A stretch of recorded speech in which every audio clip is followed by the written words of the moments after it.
A very good afternoon. Thank you for joining us for the UBC Lunchtime News, the weekly roundup edition of the Lunchtime News. My name is Wadulo Arnold, and it's going to be an hours-long bulletin to give you those stories that made headlines within the week. So do sit tight. Let's give you this debrief. In our first story, President Yoweri Kaguta Museveni praised Alphonse Owiny-Dollo for his service to the country, describing him as a leader who upheld integrity, strengthened the judiciary, and promoted reconciliation in northern Uganda. The president was attending a homecoming ceremony held in honor of Justice Owiny-Dollo in Gulu City, where he also urged households across the country to embrace wealth creation through agriculture and small enterprises. Let's take a look.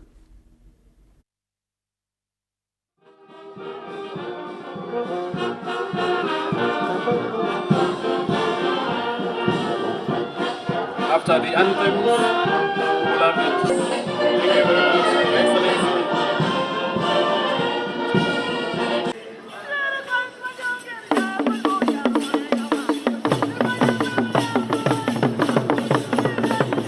Thank him for serving with dignity and showing that you can serve in government, retire, come home, and integrate properly with the community.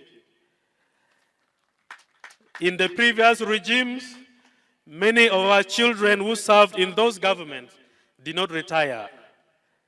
We all know the stories. Justice Owiny-Dollo, as a lawyer then, pursued peace talks with Joseph Kony in Juba and Garamba, and he tried his best as a lawyer to appeal to the senses of that Joseph Kony. What has always stood out is your unwavering belief that justice must serve the people. During your tenure as Chief Justice, you consistently reminded us that for the citizens they serve. That philosophy guided many of the reforms and the initiatives that strengthened the administration of justice in Uganda. As I speak today, you and the Acholi people have what we call in the law of contract, consensus ad idem, a meeting of the mind.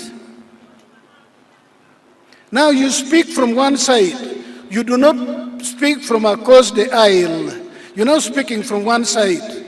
The evidence was the recently concluded elections. You're now speaking from one side. Your task is a lot easier now when you sell your idea, your economic development model, when you engage with the leadership of this place. Your task is a lot easier now. You now do not have to explain yourself that you mean well. In voting for you, they're saying, we know you mean well. Nobody votes for someone they think does not mean well for them.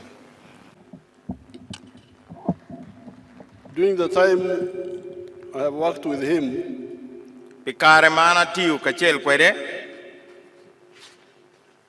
I have seen, I can give testimony that I saw at least 3 qualities.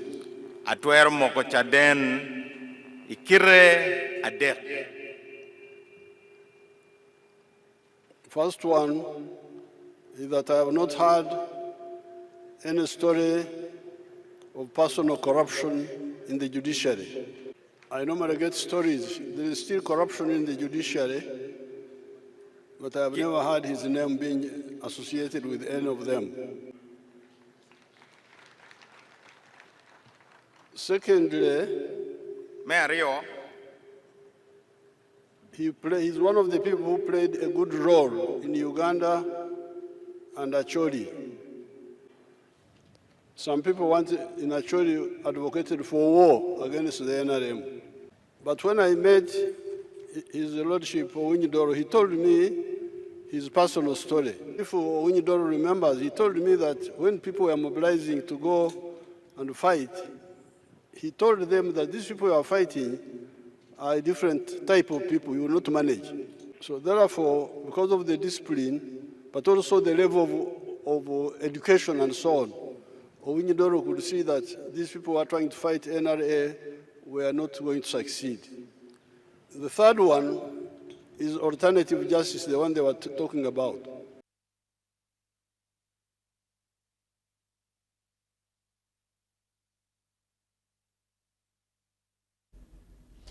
Furthermore, news from this week, President Yoweri Kaguta Museveni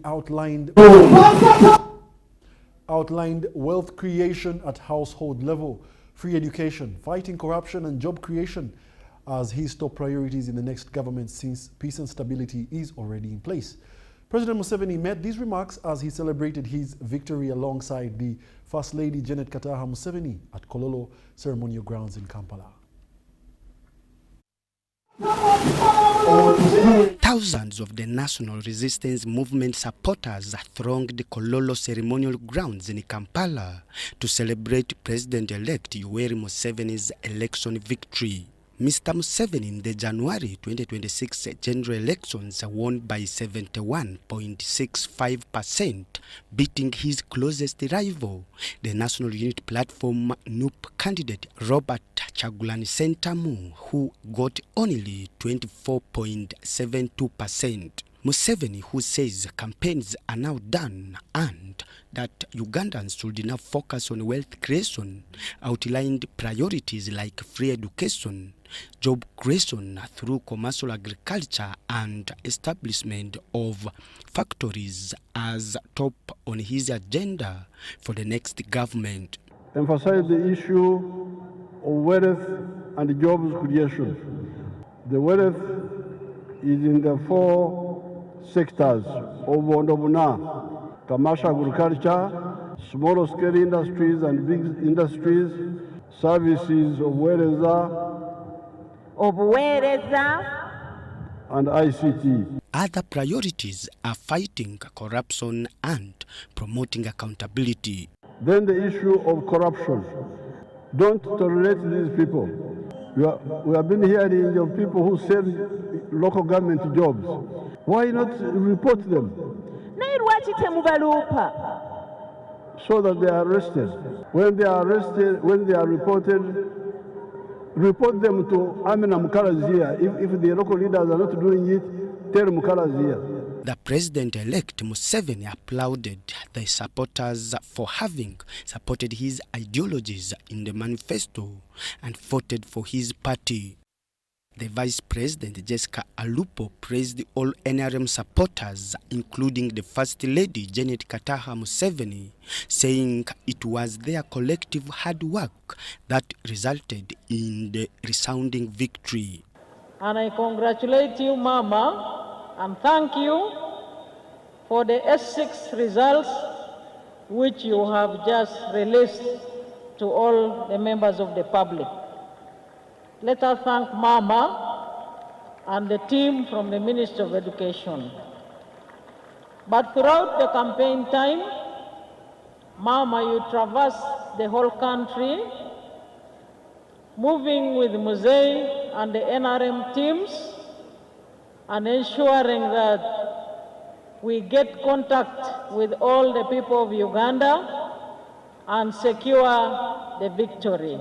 The NRM supporters congratulated the president upon the victory and expect tremendous development in the next 5 years of his tenure in office. Looking into the affairs of the people on the ground, like Pallisa, we are comfortable. We are comfortable. He has given us peace. And what else do we want?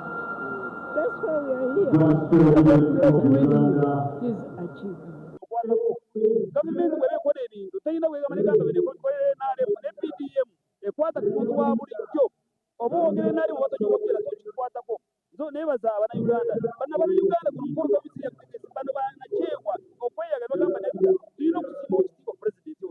Others commended the president for the peace and stability and the focus on wealth creation among the ordinary people.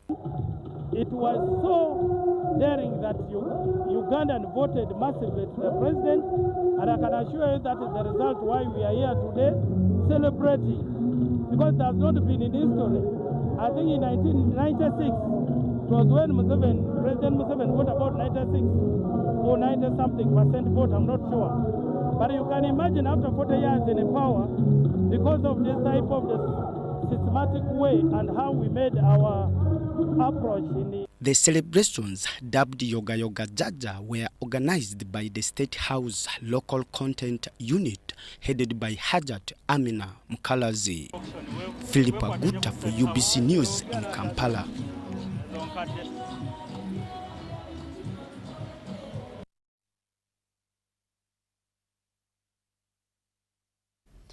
And still more news from this week. The Ministry of Education and Sports, through the National Curriculum Development Center, has embarked on reforming the UACE curriculum. As they release the 2025 Uganda Advanced Certificate of Education UACE examination results, UNEB observed that in all subjects, learners failed to relate knowledge acquired to real-life situations.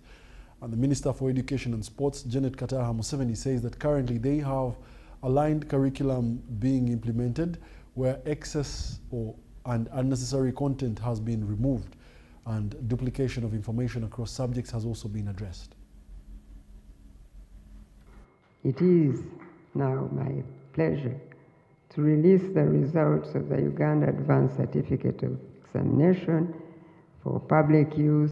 The Ministry of Education and Sports and Uganda National Examinations Board, UNEB, have released the 2025 Uganda Advanced Certificate of Education UACE examination results. According to the statement of release, 166,400 candidates registered to sit, and 165,172 candidates turned up, registering 1,228, that is 0.7% absentee candidates. The number of candidates compared to 2024 has increased from 140,884 to 165,172 candidates. That is an increase of 24,288, 17.2%. The number of female candidates was, however, lower, with 72,374, that is 43.8%, compared to male, who were 92,798, that is 56.2%.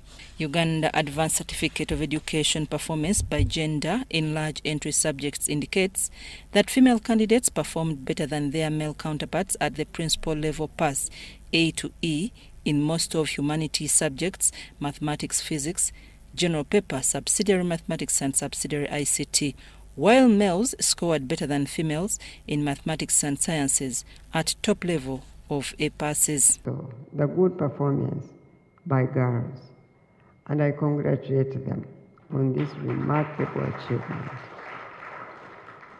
I am particularly impressed by the steady increase in the number of girls taking on science subjects, and that they have done very well. This demonstrates that there is nothing mysterious about mathematics and sciences. What we now need is more encouragement and the presence of the role models of mothers in our society who are scientists.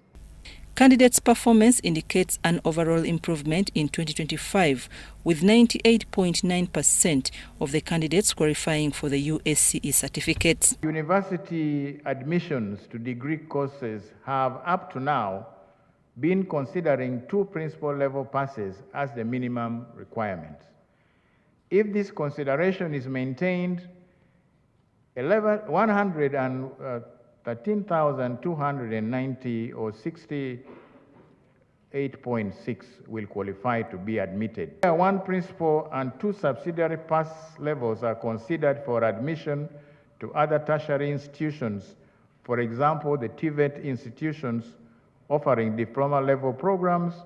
We will have 145,129 or 87.9% of our candidates who will qualify to transition from UACE to tertiary levels. Principal level pass AE in large entry subjects have recorded an improvement in economics, geography, literature in English, mathematics, agriculture, chemistry and biology. Uganda National Examinations Board observes that the problem of not relating science concepts to real-life situations persists. Minister for Education and Sports, Janet Museveni, says National Curriculum Development Centre is to move steadily ahead to complete the reform of the Uganda Advanced Certificate of Education curriculum. The Ministry of Education and Sports, through the National Curriculum Development Centre, has embarked on reforming the UACE curriculum.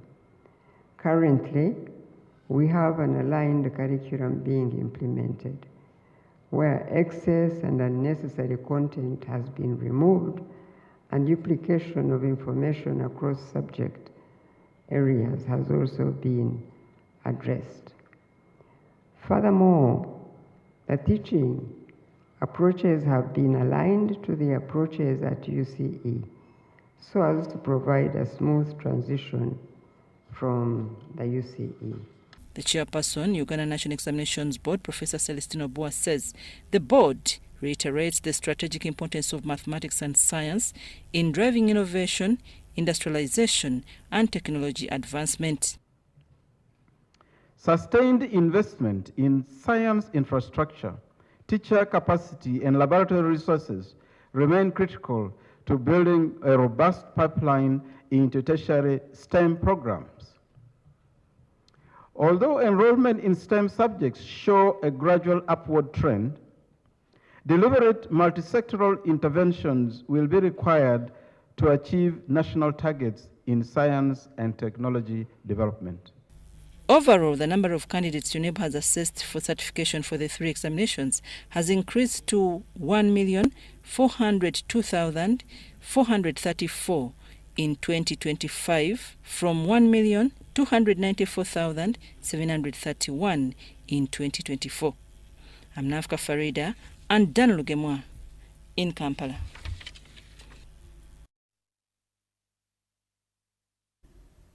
And more from this week, schools continue to celebrate success in the just released Uganda Advanced Certificate of Education results.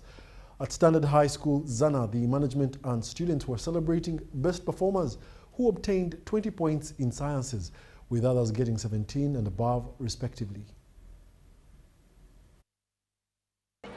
Modi rubric Carlos. Congratulations. Congratulations.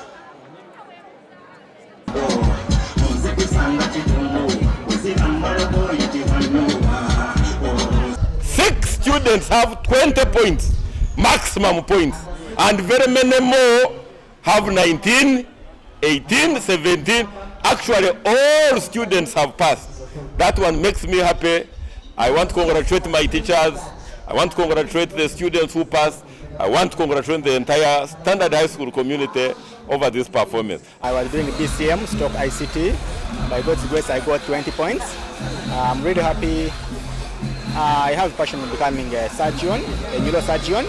So I'm going to do medicine and surgery at undergraduate. And I have a reason why I do that. It is right off from when I was a child. Yeah, my mother worked in a hospital as a cleaner, so I developed that passion of becoming a doctor from that passion, and I started working hard right off from my primary, high school, and HSC, and finally, God has made it for me. I scored the 20 points. I was doing BCM Stock ICT, and at the university, my dream course was medicine and surgery. The reason why I'm going to do it was in my dreams. And the people in our village, we have no doctors. So that's why I decided that let me become one of the doctors in our village or in our district. We are now going to celebrate with 2 bulls, not 1.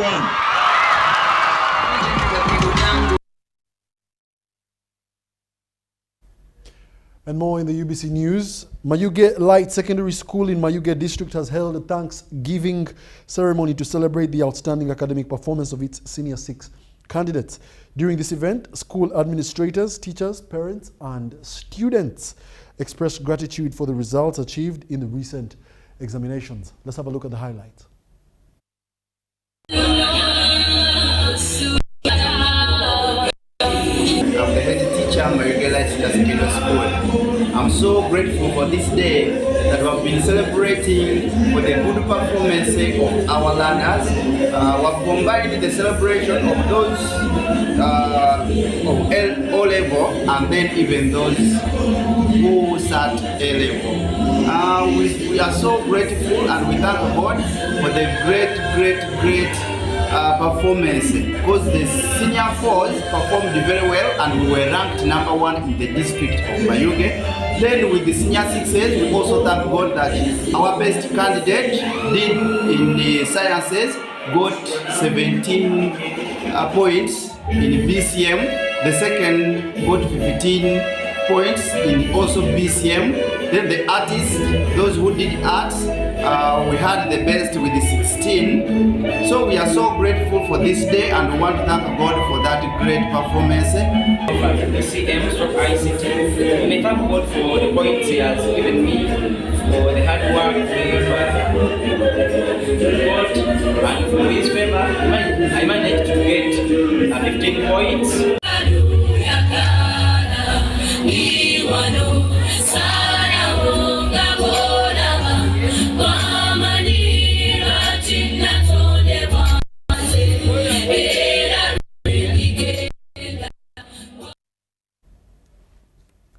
Government teachers in Greater Kibale and Kagadi have revealed that there has been a drastic change in the performances in his region as girls superseded boys in the recently released UACE finals.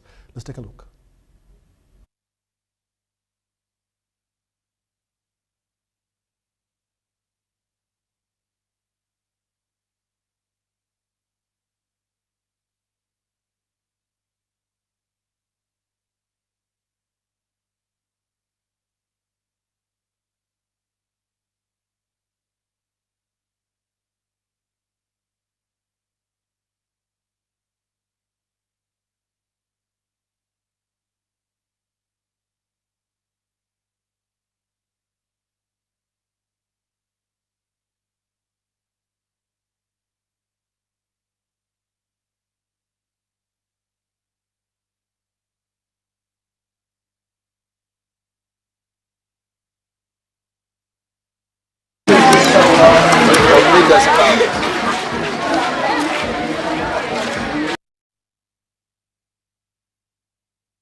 Leaders in Pallisa district have been urged to prioritize environmental conservation through tree planting as a key intervention to reduce disasters that have continued to affect communities in the area.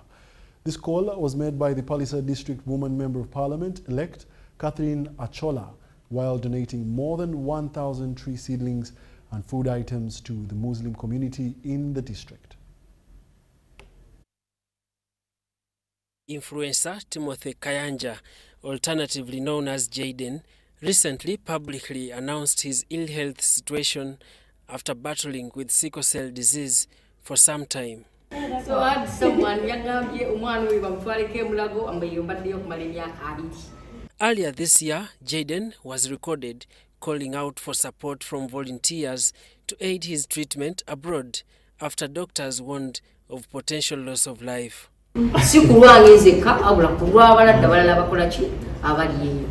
I'm not doing this thing for my own. The Ministry of Health Annual Report Sector Performance Report for 2022-2023 shows that hospital admissions of sickle cell patients increased by 28%. And in most cases, these cases go to government hospitals. So for us in the private sector, you'll find that the numbers are significantly low.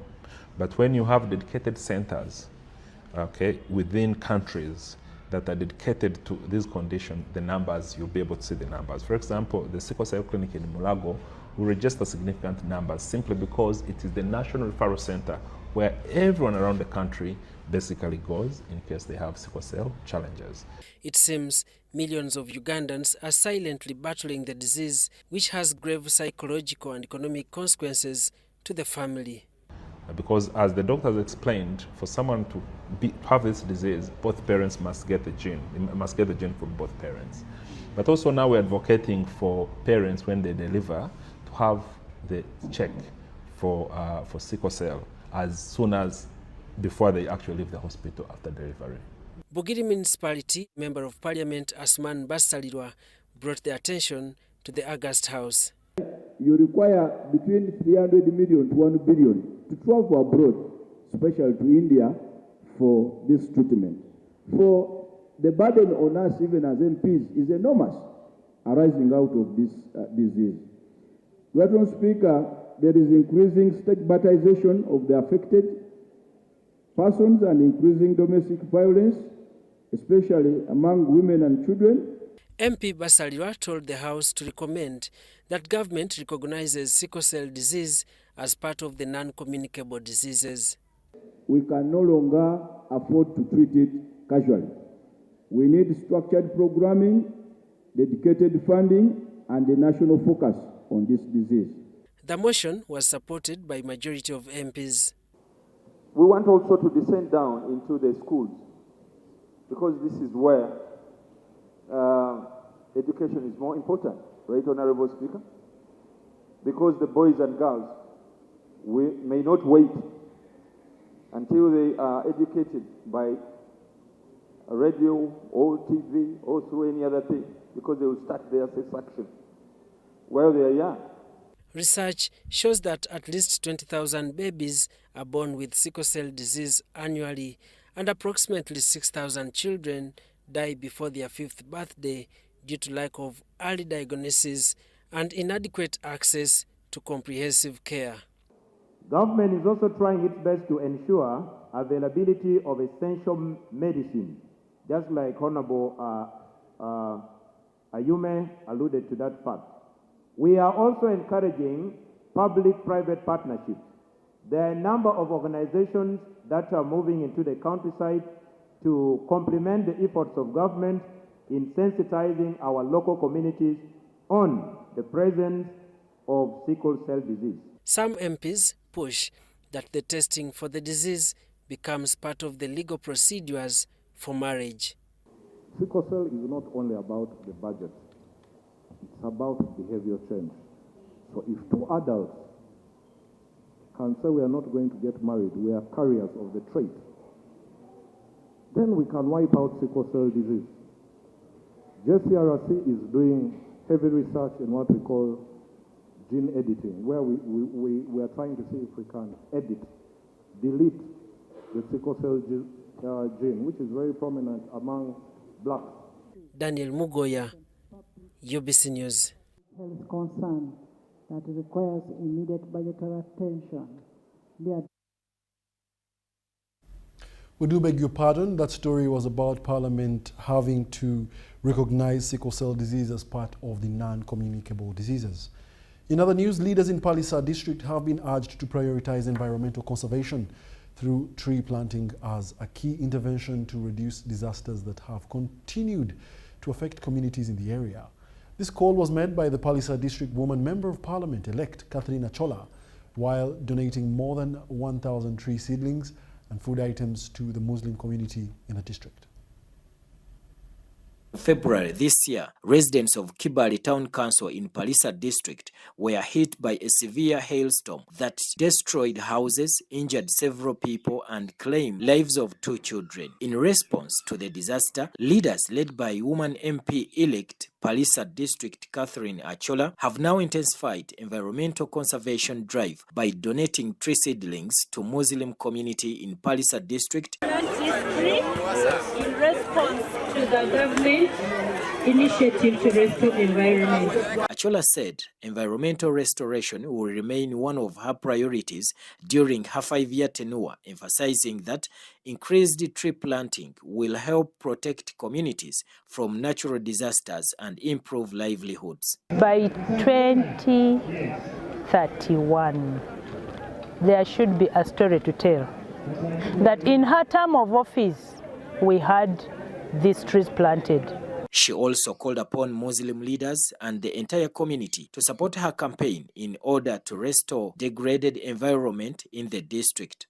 Here we are charging the imams to see that out of the 1,000 seedlings they are getting today, how many will grow up. And we take stock on yearly basis. Every time we have an opportunity to plant, we will be doing that. This now is going to help us to keep the environment. And in our teaching of Islam, we say when you plant any fruit and when you die, people go on eating it, you get what? A reward from Allah. During the event, Achola also delivered food to support Muslims observing the holy month of Ramadan, including 4 tons of maize flour and 1 ton of sugar. Members of the Muslim community appreciated legislator for the support, saying the food assistance will help them during the fasting period as they continue to support developmental initiatives. We do not have food. You will have families barely having a meal a day. You will find people surviving on jackfruit for a meal because there is no cassava. If you're not a committed faithful, you cannot run the fasting season. And I thought it befitting to come and share with them. We are today very happy to receive the donation from our MP-elect, Achola Catherine. And today people are very happy, we are very grateful. Pallisa district continues to face challenges of poor tree cover, which has contributed to disasters such as hailstorm, while many households are also grappling with food insecurity, prompting calls for more interventions from leaders and government. Yiga Muhammad reporting for UBC in Pallisa district.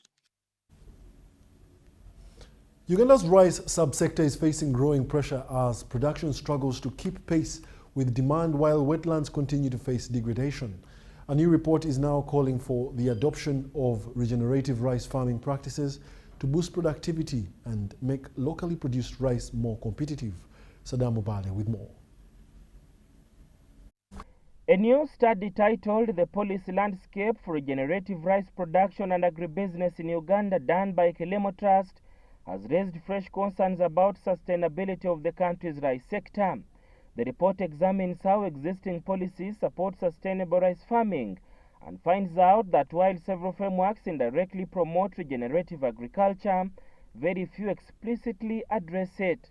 Most of our farmers are not yet doing regenerative farming because, as research, we went through a period called period of proof of concept. We set demonstration and generated data that now confirms that we can do regenerative farming. The next phase is now extension and promotion. Now, if we do that, then the population will take it in a bigger number. But already where we did demos, the advantages have already been taken, but it's still limited because we need resources to blow it out to other irrigation schemes. Key amongst those is the issue of making rice much more regenerative, as I said. For instance, about wetlands conservation, around use of water resources, around the irrigation schemes. How is it that we are able to reduce wastage of water, use that water when it is necessary, not just doing, for instance, continuous flooding of the rice fields. The findings show that Uganda's rice sector growth is largely driven by the expansion of farmland rather than improved productivity. We need, as Uganda, to start addressing the issue of change in dietary patterns, especially for our young people, but also for the urban populations. Because of convenience and also because of quick meals and ready meals, rice is becoming more and more important, even though our consumption is still low. So one of the recommendations in this study was that we need to increase our investment, especially in market activation for the rice value chain. The study also reveals that Uganda's rice consumption remains the lowest in East Africa, with an average of 8.1 kilograms per person annually. If our cost of our rice is high for other reasons, let's say nutrition value, regenerative and sustainable production, eco-friendly and diversity supportive production system, I think those would be good for some segments of society to consume that. But we also do not have a certification mechanism, and also a price differentiation mechanism. Researchers are now urging government and development partners to integrate regenerative agriculture principles into national policy, while increasing investment in the rice value chain to ensure sustainable growth in Uganda's rice sector. Together to ensure that we harmonize them and ensure a unit that is responsible at one of the ministries, particularly the Ministry of Agriculture, or what we call here MAIF, to ensure that we are able to follow up on the implementation. Sada Mubale, UACE News, Kampala. French Ambassador Her Excellency Virginie Leroy and Uganda's Her Excellency Doreen Ruth Amule have officially launched the Francophone job fair in Lugogo, marking a major leap for youth employment. Hundreds of companies joined forces to bridge the gap for French-speaking talent, with Ambassador Amule hailing the initiative as a masterclass in social inclusion.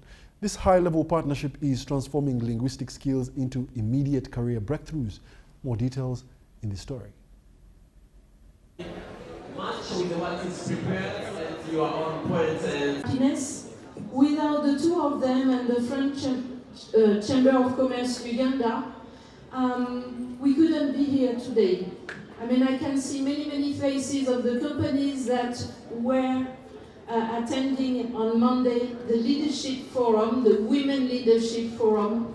I must say that this was a tremendous, very high energetic evening and discussion with good energy, building leadership and building confidence in women and between women.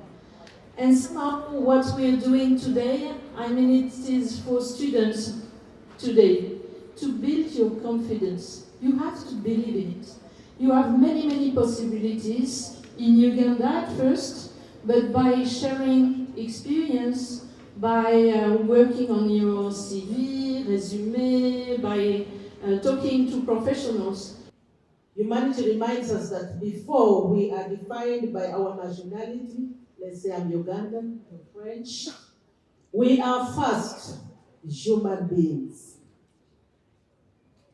We don't have to look our nationality, professions, culture, language. We are first and foremost human beings, most importantly. We must therefore recognize and treat each individual with equal dignity and worth. Humanity calls for compassion, empathy, and solidarity as a universal value that connects people across continents, from the hills of Uganda to the cities and countryside of Paris. In today's world, where societies are increasingly diverse and interconnected, the principle of inclusion is essential. It ensures that every individual feels respected, valued, and able to contribute fully to the society. I thank all the companies, institutions, and organizations who choose to be with us today and to invest their time in the next generation of Francophone talent. Inside the Alliance Française, a dedicated team has worked for weeks to make this day possible. Really much with what is prepared. Using the example of the ongoing conflict happening in the Middle East, Rotarians led by the governor of Rotary in Uganda, Dr. Geoffrey Martin Chitakule, have appealed to leaders and politicians and others to maintain peace.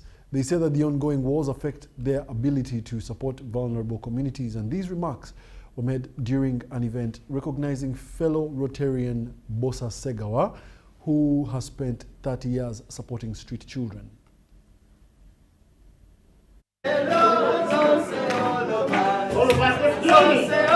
It's a month of peace, and it's one of the 7 areas of focus of Rotary.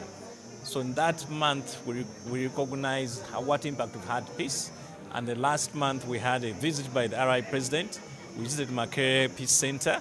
But most important, peace is important for us to do anything. We cannot go in communities to improve them without peace. We cannot go in communities to improve the maternal child health without peace. So it's important that the availability of peace has enabled Mr. Segawa to achieve what he has achieved in terms of helping the young children. My call to Ugandans is that let's be peaceful, but most important, let's have the heart to make a change in our communities. As Rotarians, we do service above ourselves, so we are calling all other people to join us this year. We're saying Uniting for Good, so that we can go into the communities, make a difference, and as we are saying this year, Rotary Eyamba. Today is a day where we recognize excellence, vocational excellence, by awarding everyone that has done, a person that has done good in the community. Today we recognize Bosco Segawa, who is a very influential figure. He has helped the different children in the slums in Katwe. We know that he has also helped children in Kalangala, where he has another branch of the project, and he has a school in Bombo, where he's changing lives by teaching children. In this way, he's able to change the narrative of the children and give them a better life, a better future, and enable them become members of society that will that will be useful to society. We came up with the idea because I was also a victim, which I grown up in Katwe, lost my parents, I became homeless, and I felt that other than people helping me, I wanted to, to be part of the solution within in my community, to create a solution which can be, support me and support other children who look like me, and also to have a purpose, and also look to see that there's a peer who has an idea to support kind of initiative. So the ideology was inspired to see that I also contributed to my community.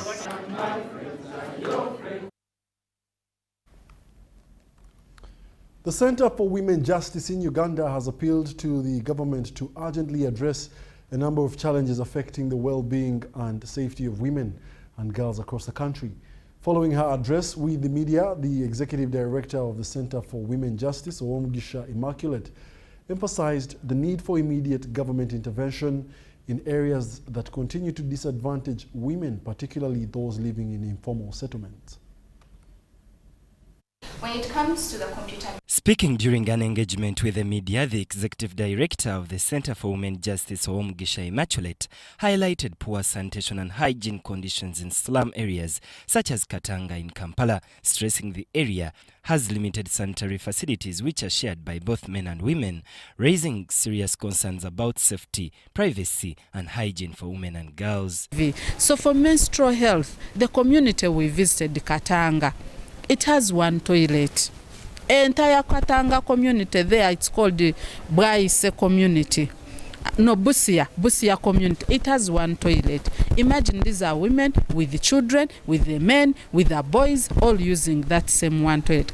The Center for Women Justice also raised concern over the increasing cases of online abuse targeting women and girls, including non-consensual sharing of intimate images, cyberbullying, cyberstalking, and threats of violence on digital platforms. Speaking about the fact, you can do so respectfully. Okay? First of all, let's understand what hate speech is. Hate speech is the type of speech that specifically creates hate towards a specific group or a specific group of people, racial, tribal, and so on and so forth. That is what hate speech is. In addition, the activists expressed alarm over the high prevalence of HIV among adolescent girls and women in Uganda, pointing out that young women carry a disproportionate burden of new HIV infections due to factors such as limited decision-making in sexual relations, gender inequalities and poverty. Dynamics and also the gender norms, adolescent girls and young women lack the power to negotiate for safe-sex practices, and so it becomes very hard for them, to kind of, tell a man that, put on a condom because of the gender dynamics that are involved, and so it exposes us, to different transmissions. The Center for Women Justice reaffirmed its commitment to advocating for policies and programs that protect women's rights and improve their living conditions, while urging government and other stakeholders to prioritize women's well-being as a key pillar of national development. I'm Benon Mukwaya, UBC News. So, Muchara. Yes, Daddy. You know the children are going back to school and things are a bit tight, huh? For now, why don't you take half of the fees to junior school, and for the school van contribution, we shall pay later. Daddy, why don't we pay using MTN Momo, where we stand a chance of winning school fees for a whole year and more? By the way, you can also apply for a school fees loan, and also participating schools can win a school van. That's right! Win school fees for a whole year and more. Get Momo goodies and a school van for participating schools. You can also apply for a school fees loan. Simply dial *165*80# or use the Momo app.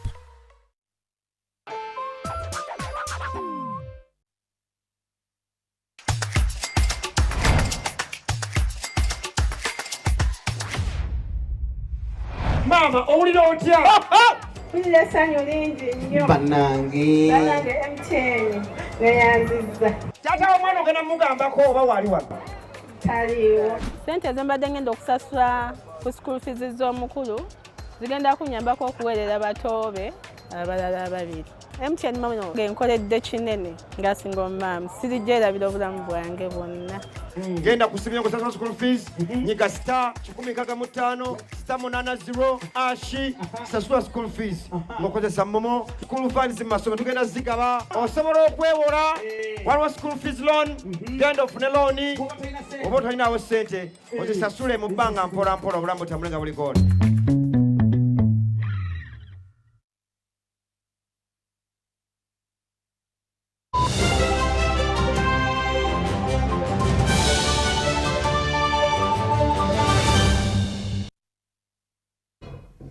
Welcome back. You're still watching the weekend edition of the Lunchtime News, and we give you more news stories. Child labor remains a major challenge in Uganda, with an estimated 2 million children, about 14 to 16% of the child population, engaged in work that threatens their health, safety, education, and development. Despite laws prohibiting the practice, child labor remains widespread, particularly in rural agricultural areas. Let's take a look.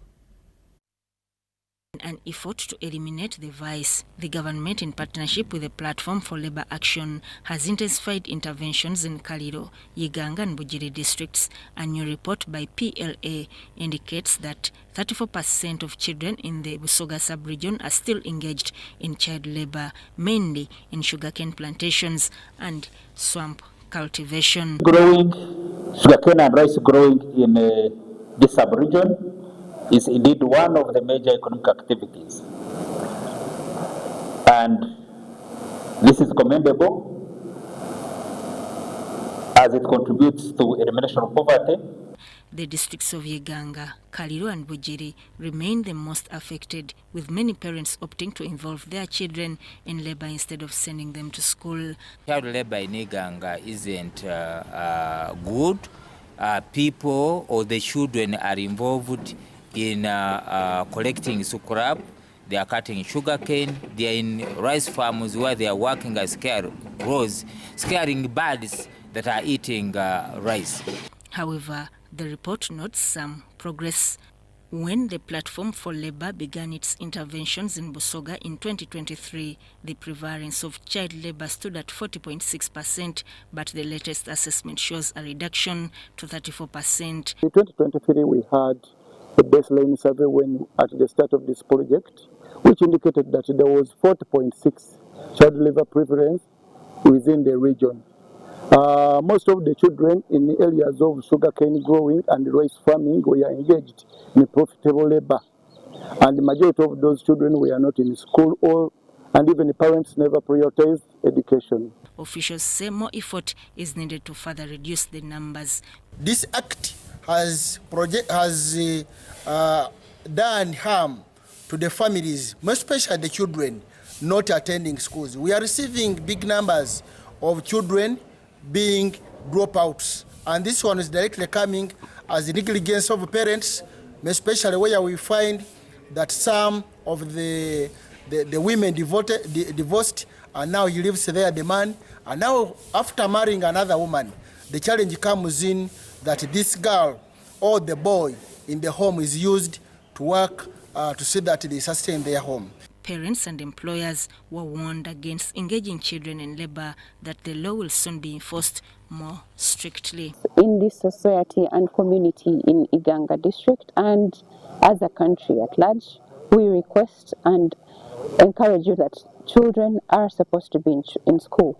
Children are not supposed to work. It is the parents that are supposed to work. As the government, we have put programs in place.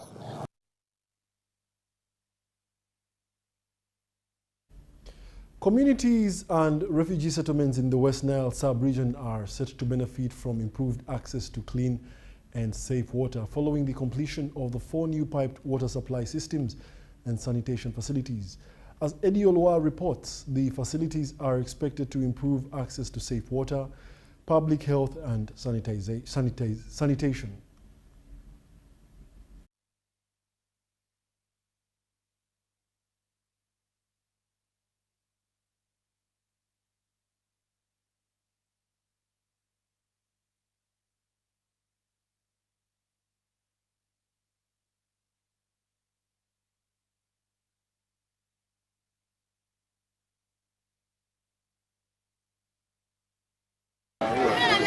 At Boroli Primary School in Pakele Sub-County, Hajumani District, learners from both refugee settlement and host communities study together.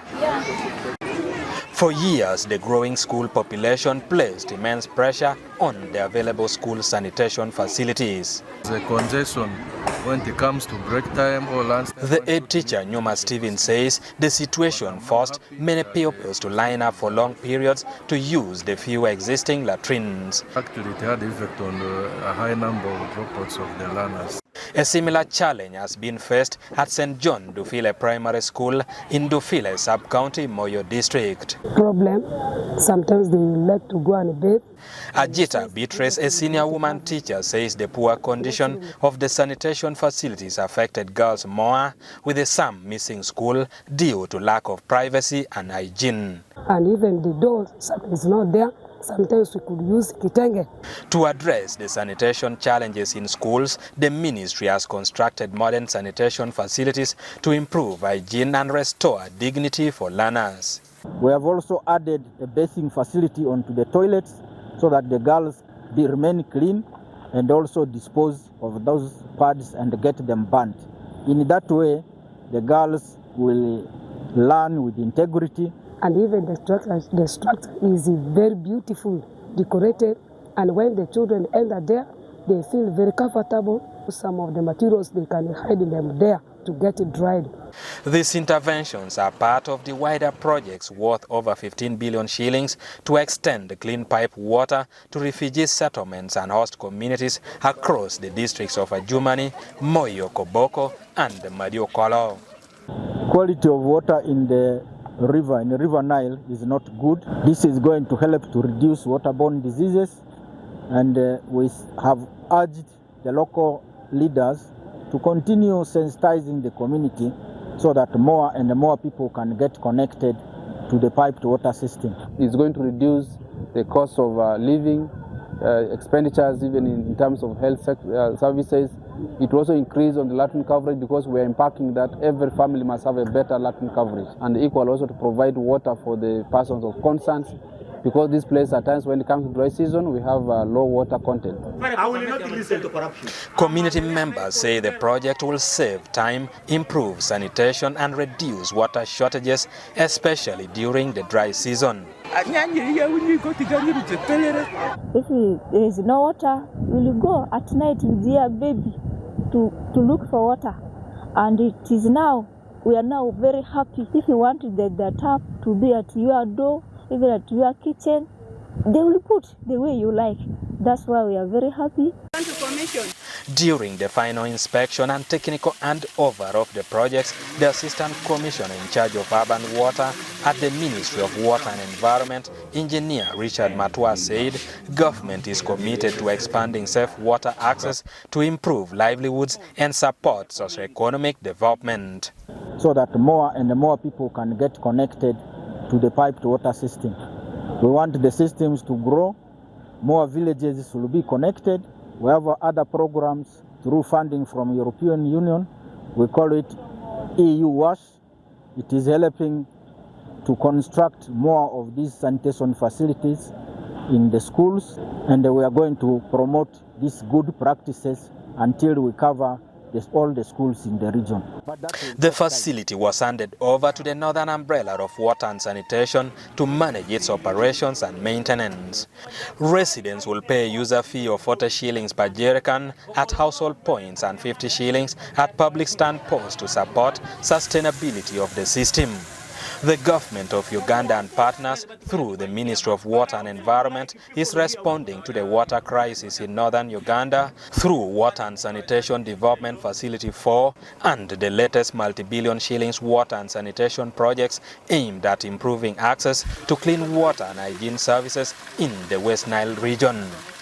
Ediulwa, UBC News. And that brings us to the end of our weekend edition. Thank you for being a lovely audience. My name is Wadulo Arnold. Catch you at 8 and 10 p.m. tonight.